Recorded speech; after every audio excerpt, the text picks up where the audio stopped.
Florida's governor says the destruction from Hurricane Irma is horrible. Video from the air shows the scale of the damage after the giant storm ripped through Florida.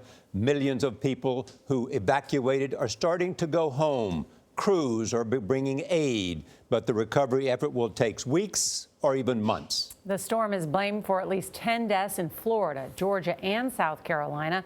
Nearly 5.7 million Florida utility customers are still without power. Look at this. Before and after images from space show how much of the state was left in the dark. 95,000 Floridians are still living in shelters, and 10,000 people who rode out the storm in the Florida Keys may need to be evacuated. And after moving through Florida, the remains of Irma are bringing more rain to the southeast and heading toward the Ohio Valley. Serious damage is reported as far away as Charleston, South Carolina. Jeff Glor is in Clearwater, Florida, at the Coast Guard's largest air station in the lower 48. Jeff, good morning.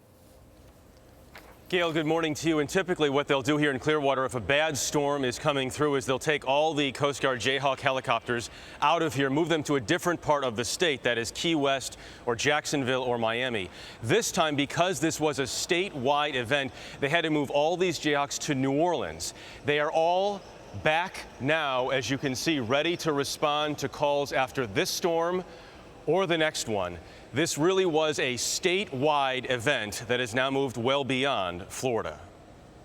From the air, Irma's destruction along the Florida Keys can be overwhelming.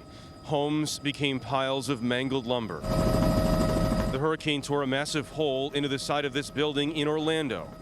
And in Miami, Irma peeled off part of the retractable roof at Marlins Park, also wrecking dozens of boats.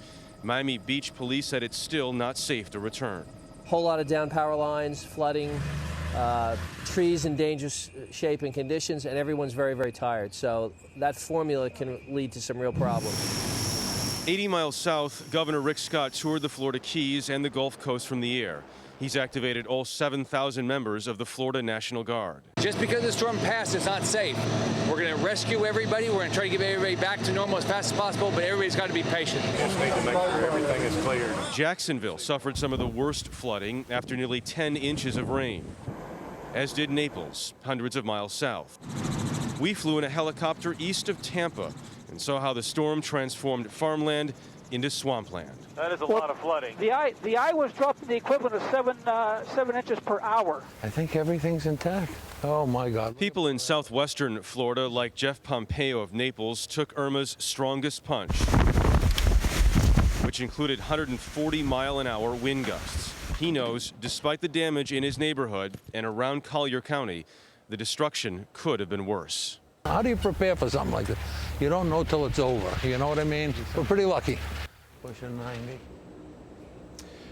This air station here already sent one C-130 down to the Keys to monitor communications and see if anyone needs rescue or help. They are sending 2 more C-130s as we speak.